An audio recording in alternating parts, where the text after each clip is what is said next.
करने जा रहे हैं डबल टैक्सेशन अवॉइडेंस एग्रीमेंट, जिसे टैक्स ट्रीटी भी कहते हैं या फिर avoidance of double taxation agreement भी कहते हैं। मतलब ये वाला ए जो है ना, एक्चुअली पहले ले आए, avoidance of double taxation agreement भी कहते हैं या फिर टैक्स ट्रीटी भी कहते हैं।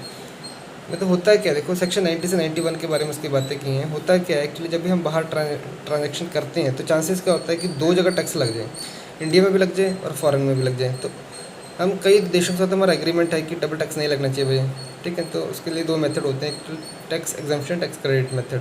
ये एग्जाम्प्ट ही कर देंगे हम, या फिर पहले हम तुम दे दो, बाद में हम तुम्हें उसका क्रेडिट दे देंगे।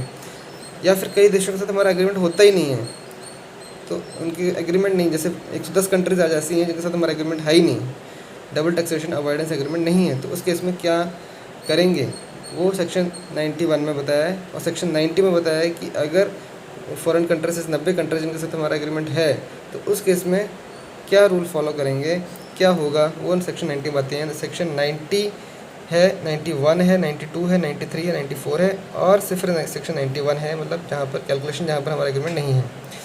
90 बताता है हमारा कि tax exemption, tax credit method के बारे में बता रहा है। सेक्शन 91 बताता है कि ऑब्जेक्टिव क्या है इस DTAA या फिर टैक्स ट्रीटी का, 4 ऑब्जेक्टिव हैं। 92 बताता है कि इनकम टैक्स और DTAA के रेट, अगर दोनों में से कौन सा रेट लेना है हमारे लिए ठीक रहेगा, मतलब जो मोर बेनिफिशियल प्रोसेस होगा एक्चुअली वो बेनिफिशियल होगा, वही लेना है हमें।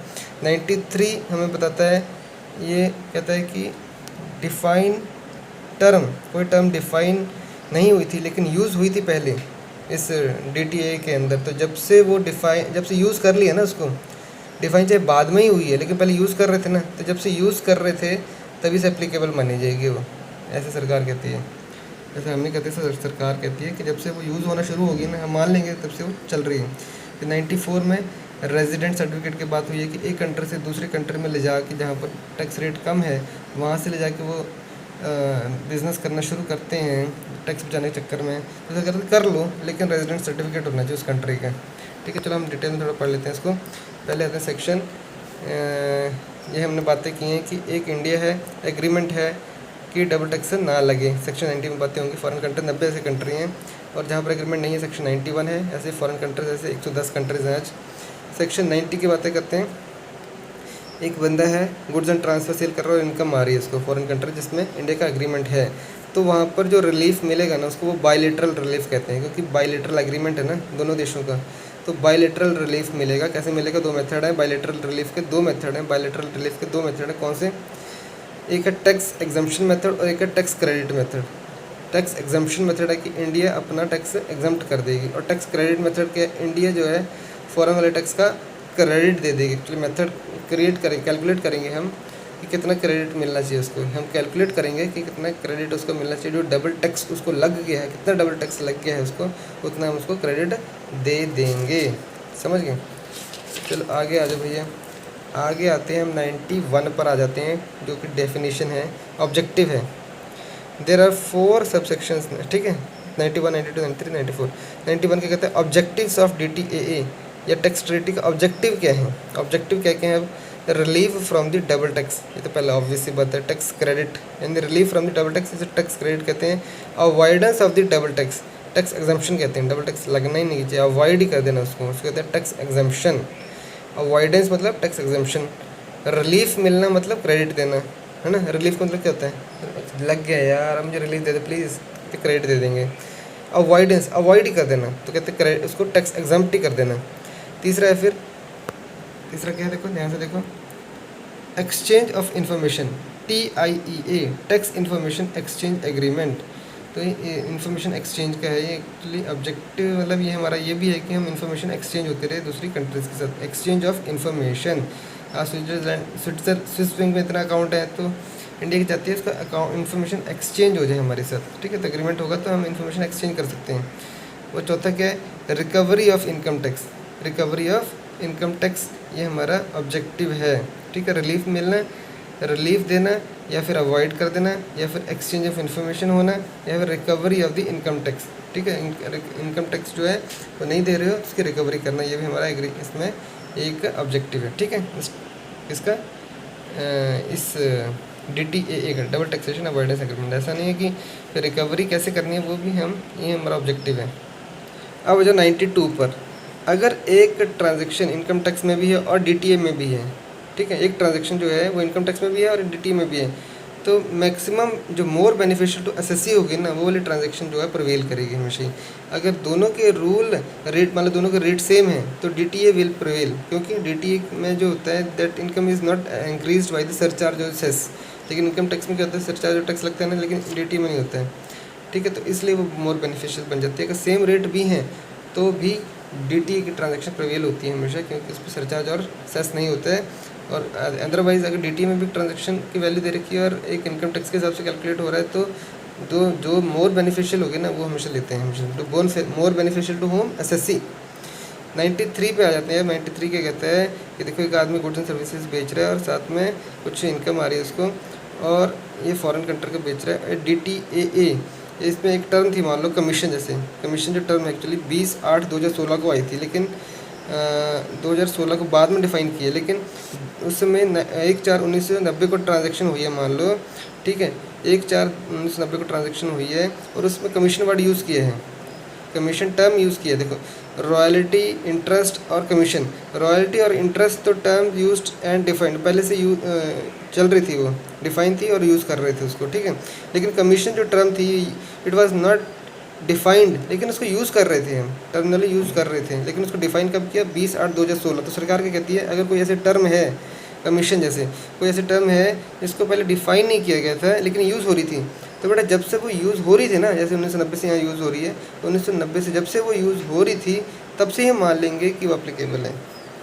तो जब से अगर कोई टर्म यूज़ हो रही है बिफोर डिफाइनिंग, तो जब से वो एग्रीमेंट हुआ है ना बेटा, जब से वो एग्रीमेंट हुआ है तब से डिफाइंड मान लेंगे, ठीक है। एग्जाम्पल इन अबव केस 1/4/1990 से हम मान लेंगे कि वो चल रही है, वो है टर्म, नॉट 20/8/2016, ये नहीं, डिफाइन तो बाद में है, लेकिन मान लेंगे कि जब से वो यूज़ होना शुरू हुई थी ना तब से वो डिफाइन थी बस।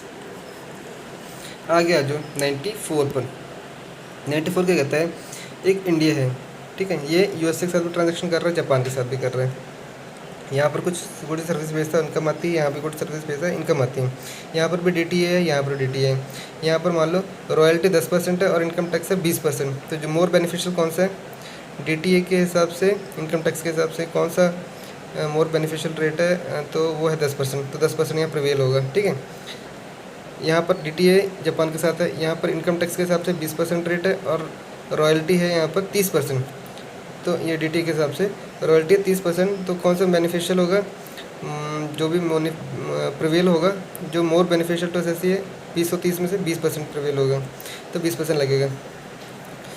तो ये जापान के साथ ट्रांजेक्शन होगी तो 20% के हिसाब से चलेगा, USA के साथ ट्रांजेक्शन होगी तो 10% के हिसाब से चलेगा। तो एसएससी कहता है USA में मेरा बेनिफिट है, तो मैं ऐसा करता हूँ, जापान के सारे माल को USA ले जाता हूँ और USA से इंडिया में ले आऊँगा, मतलब ये तो सेल करूँगा, मतलब अपना, या फिर मतलब ये एसएससी जो फॉरेन में बैठा है, तो सरकार कहती है ठीक है तुम ऐसा कर लो, कोई दिक्कत नहीं, टैक्स बचा लो, तुम अपना टैक्स बचा लो। ये एक्सपोर्ट, यहाँ पर हम एक्सपोर्ट की बात कर रहे हैं, इंपोर्ट की बात, मैं इंपोर्ट की बात भी कर रहा हूँ, इंपोर्ट एक्सपोर्ट दोनों इंक्लूडेड है ना इस केस में। तो वो कहते सरकार कहती कर लो तुम ऐसे ट्रांजेक्शन, तुम ट्रांजेक्शन USA के साथ कर लो, तुम अपना सामान USA से ख़रीद लो, लेकिन इतना ध्यान रखना कि तुम्हारे पास USA का रेजिडेंट सर्टिफिकेट होना चाहिए, ठीक है। तो जापान, ये तो यहाँ देख लो क्या लिखा है, जापान वाला एसएससी USA जाकर वहाँ से ट्रांजेक्शन करता है ताकि इनकम टैक्स बचा सके, ठीक है।